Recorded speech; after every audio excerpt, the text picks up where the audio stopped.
So I went to Joker, and not knowing what to expect, but after hearing so many people talk about it, I was expecting the most violent movie ever filmed, and I was quite surprised. On the way there, I even, said to myself, if it turns out to be that kind of gratuitous violence where it's man's inhumanity to man, I'm leaving.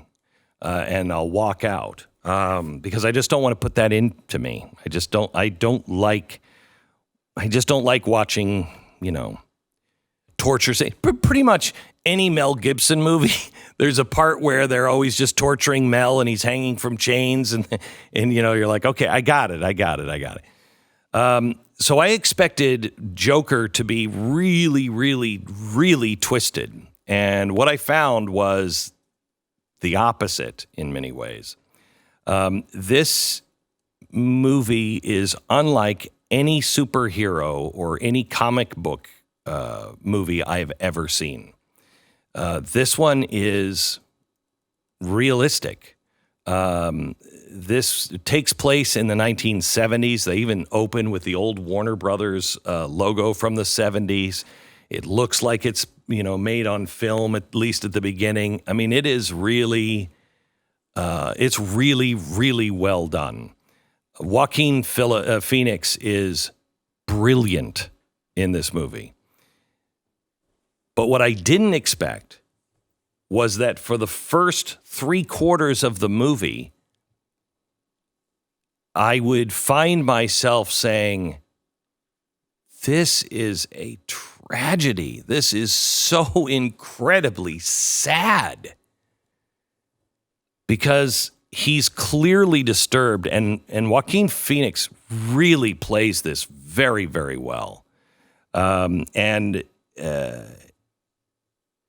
He plays a character who is a clown in the first scene. I won't give anything away. The first scene opens with him getting, mugged by some kids. He's doing a clown thing on the street, and he gets mugged and beaten by these kids. And you come to find out that that's kind of the life he lives.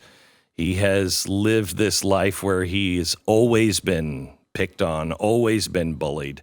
He's obviously, clearly, very mentally unstable. He had already been in Arkham when he was younger. He lives with his mom. He has no real life, none whatsoever.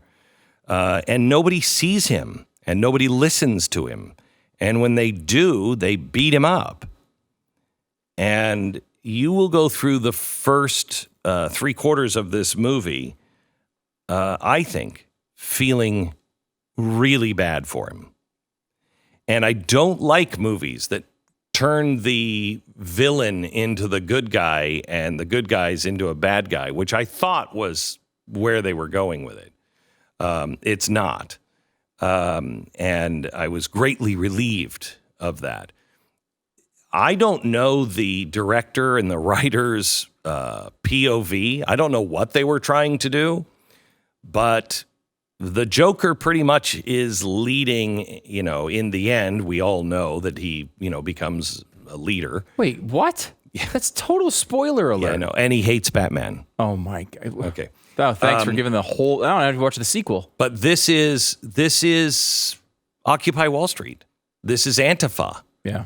I've heard that from several people who said the politics of this are not as they've been advertised. It's very left. He's a left winger, essentially. Well, or at least the group seems to be. Here's where you could see it as left is if you think that the left cares about people, but really because he is genuine on just. Can't we be nice to each other? The social media commentary that at least I got from it. They don't talk about social media. It was just taken in the 70s.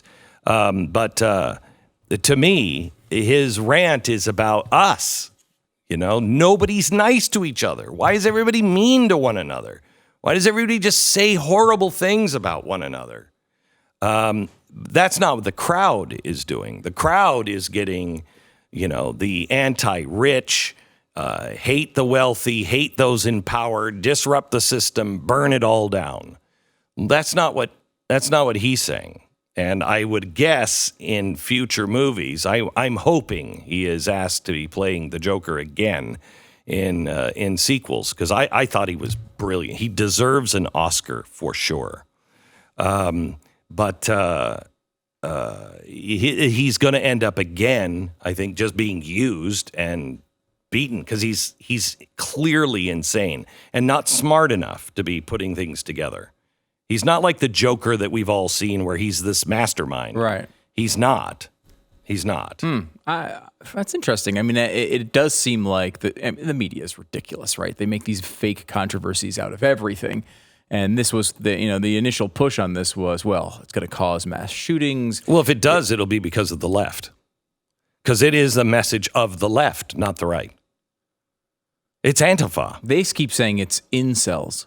This is going to make incels essentially involuntary celibates, I believe it is. Just used to be the losers. Well, it might. I mean, look, if you are unstable, and you go to see this, you will relate to him. And right. so, but it's the same way like people would relate to Edward Norton in Fight Club, right? Yeah. Where like you kind of like there's these anti-heroes that wind up being heroes to certain segments of the society. He's not a hero. He's not a hero in any way. But neither. I mean, could Edward Norton? I mean, again, spoiler alert, was a terrorist. Right. It's impossible to see him as anything else if you actually watch the movie seriously. Right. Not Edward Norton, the person, by the way. I'm talking about his character in this particular movie. And it's one of those things where that happens a lot. What's his face? What was the one where Anonymous was using it? Guy Fawkes, right? Yeah. Guy Fawkes was not a good guy. Yeah, but Guy Fawkes, that was 1600s. But the movie was not 1600s. Yes, the movie came out, relatively recently. Yeah. And was used as a symbol for a lot of... But he was for Occupy Wall Street.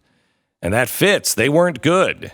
Well, but every mass shooter says that they're heroic in some way, right? I know. Everybody thinks, Hitler thought he was heroic. Right? Everybody thinks they're heroic or comes up with a way to justify their heroic. I personally think that if we all saw Joker and we could all be adults, we could have a very good conversation. I think it's a great conversation starter. It's one that you can walk out of and say, so what does that say about society? Who's he talking about? And have a real conversation, because how many of these shooters do we know are crazy? They're not getting proper care, and they feel isolated and bullied.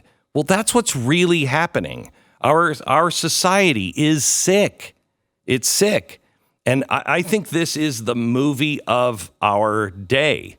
I really do. I don't know what to compare it to, but it is. I think it's the maybe Saturday Night Fever of the 70s, where it just encapsulated that time, and it was like that's that year. This is now. So 2 questions for you. Yeah. Number 1, I like movies that do challenge me, make me think, maybe have conversations after. However, that needs to be paired with it actually being a freaking good movie. Okay, so here's how I by itself, is it a good movie? Here's how I reviewed it. This is a great film. 100% great. One of the better films made.